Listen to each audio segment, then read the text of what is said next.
세번역 사도신경으로 신앙 고백하겠습니다. 저는 전능하신 아버지 하나님 천지 창조주를 믿습니다. 저는 그분의 유일하신 아들 우리 주 예수 그리스도를 믿습니다.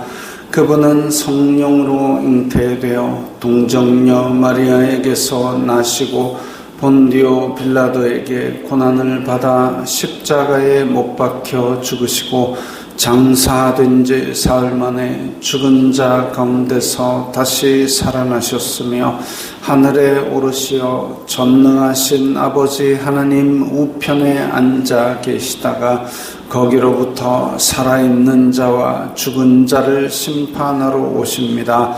저는 성령을 믿으며 거룩한 공교회와 성도의 교제와 죄를 용서받는 것과 몸의 부활과 영생을 믿습니다. 아멘. 거룩하신 하나님 아버지 감사합니다.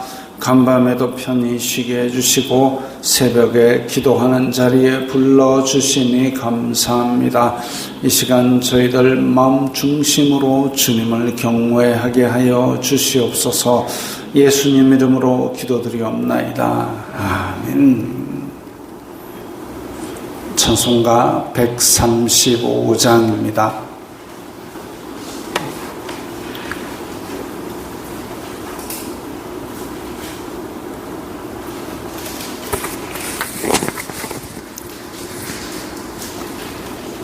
찬송가 135장입니다.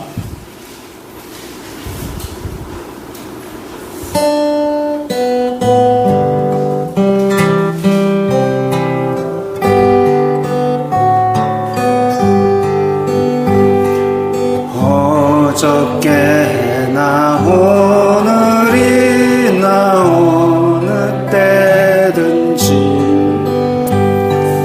영원토록 변함없는 거룩한 말씀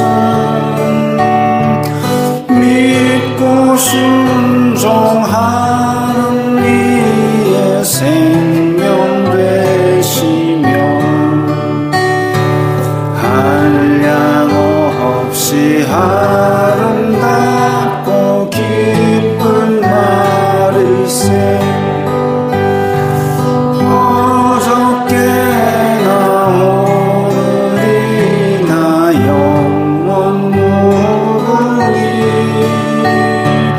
한결같은 주 예수께 찬양합니다. 세상 지나고 변할지라도 영원하신 주 예수 찬양합니다.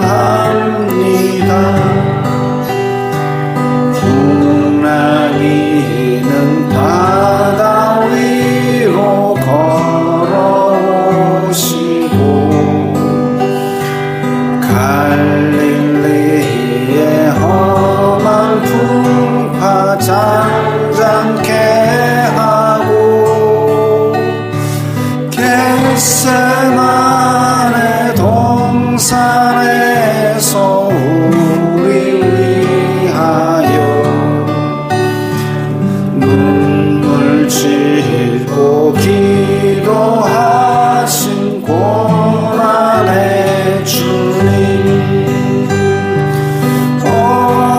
어저께나 오늘이나 영원 무궁히 한결같은 주 예수께 찬양합니다. 세상 지나고 변할지라도 영원하신 주 예수 찬양합니다.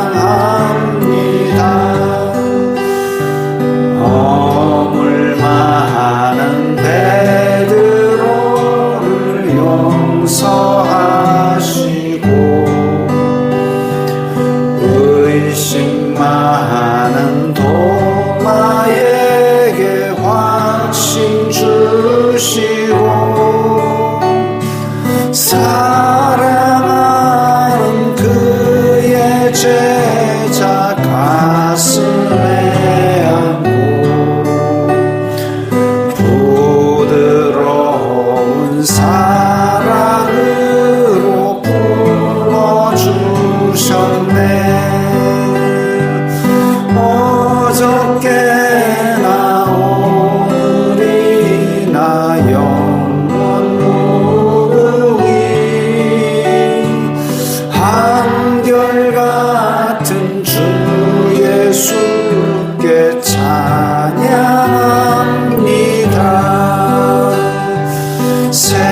세상 지나고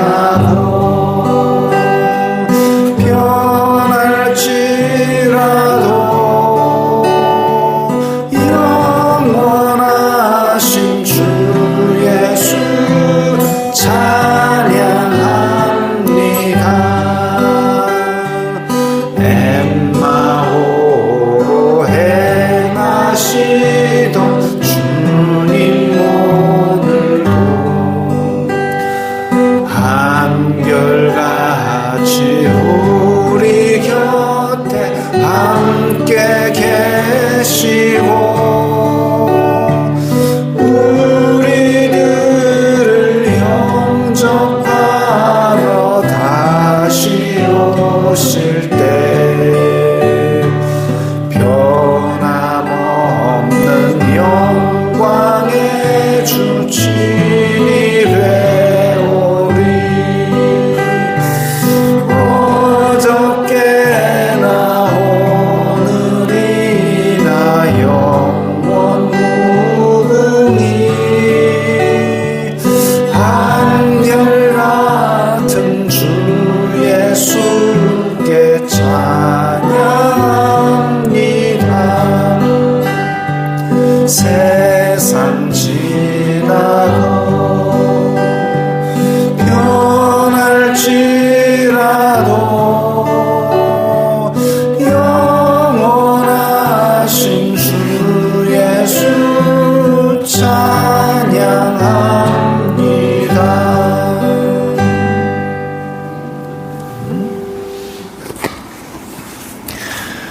오늘 말씀은 갈라디아서 2장 11절부터 16절까지의 말씀입니다.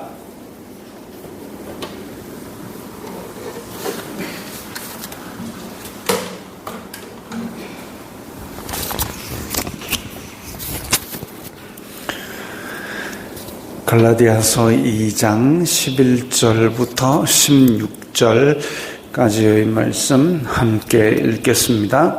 게바가 안디옥에 이르렀을 때에 책망받을 일이 있기로 내가 그를 대면하여 책망하였노라. 야고보에게서 온 어떤 이들이 이르기 전에 게바가 이방인과 함께 먹다가 그들이 오매 그가 할례자들을 두려워하여 떠나 물러가매 남은 유대인들도 그와 같이 외식함으로 바나바도 그들의 외식에 유혹되었느니라.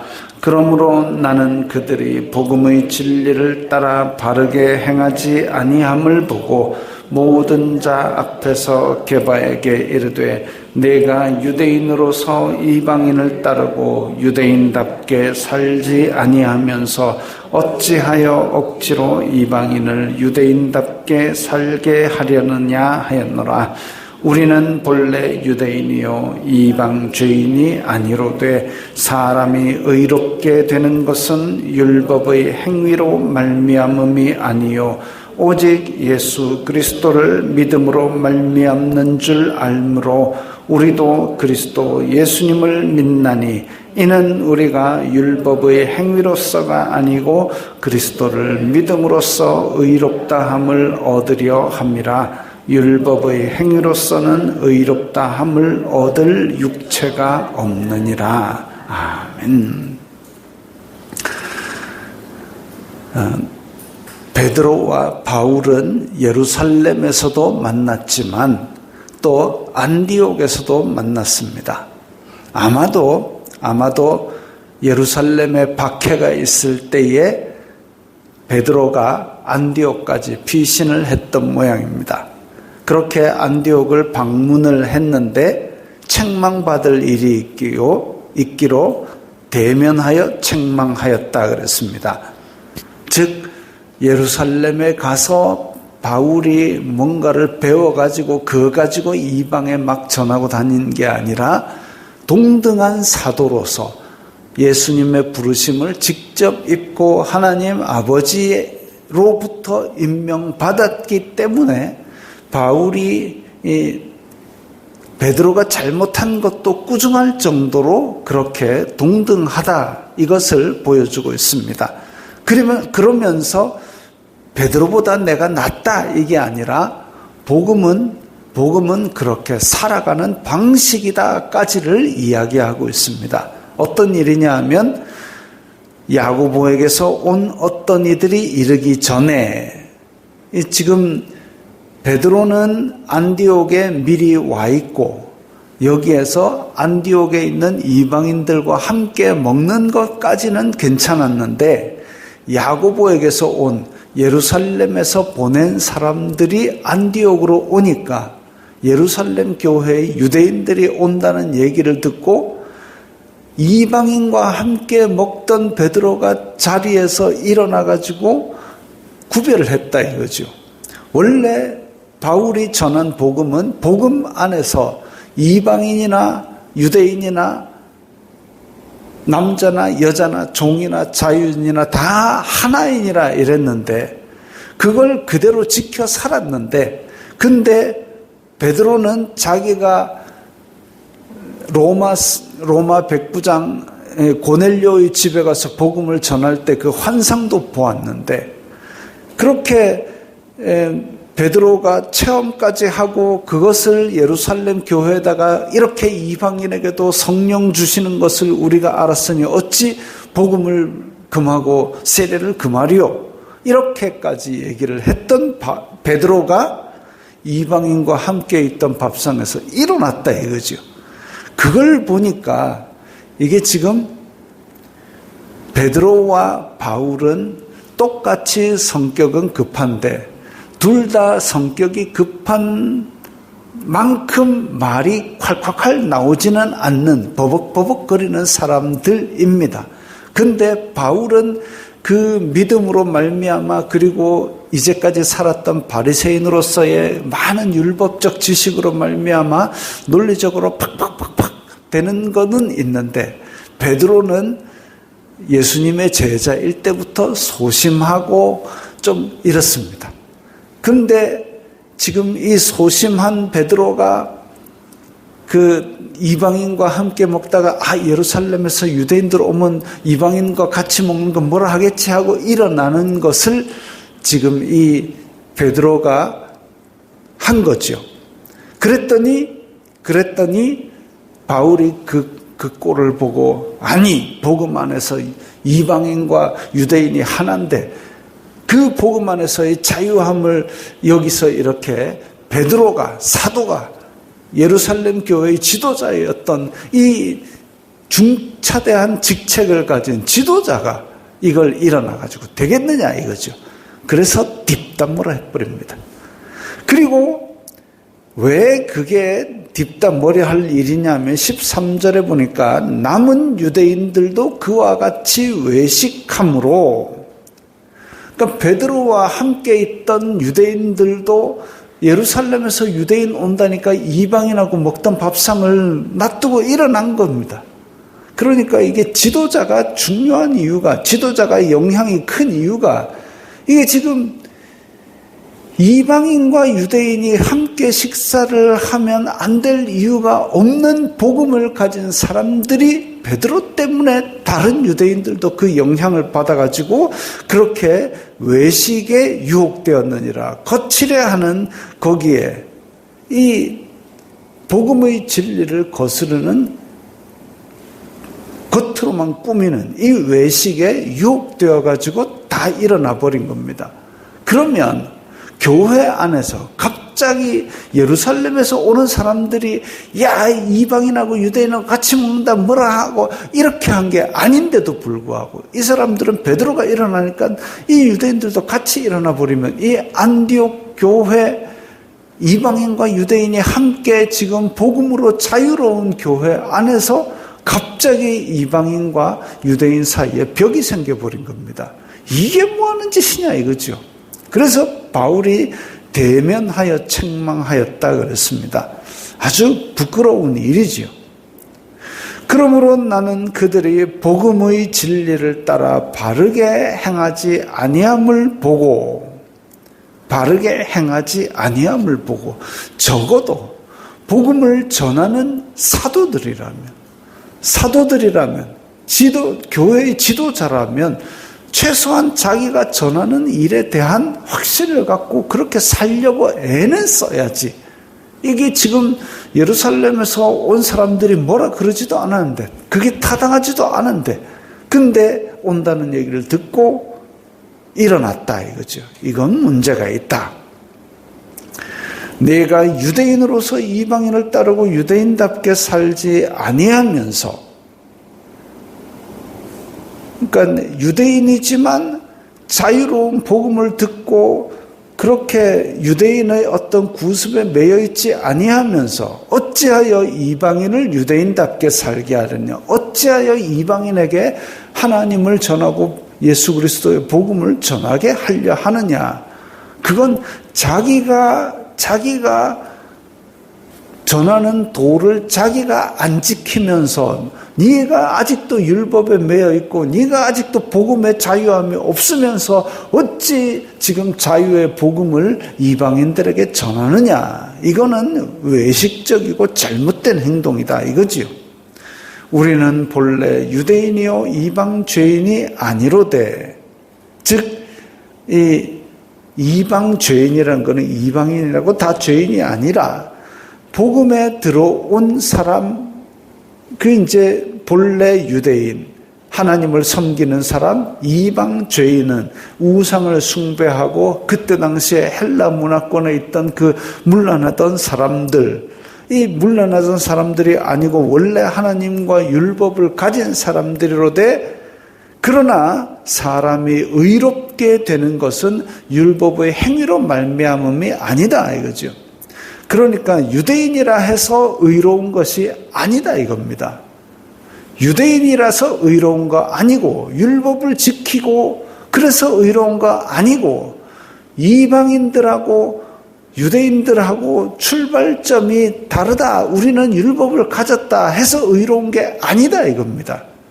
그리고 이방 죄인들이라 할지라도 그들이 죄인이라서 더럽다 아니고, 이들조차도 예수 그리스도의 복음으로 의롭게 되고, 유대인들이 율법 지키는 거 그것 갖고 의롭게 되는 게 아니라 유대인들도 예수 그리스도를 믿음으로 말미암아 의롭게 되지 율법의 행위로가 아니다 이거죠.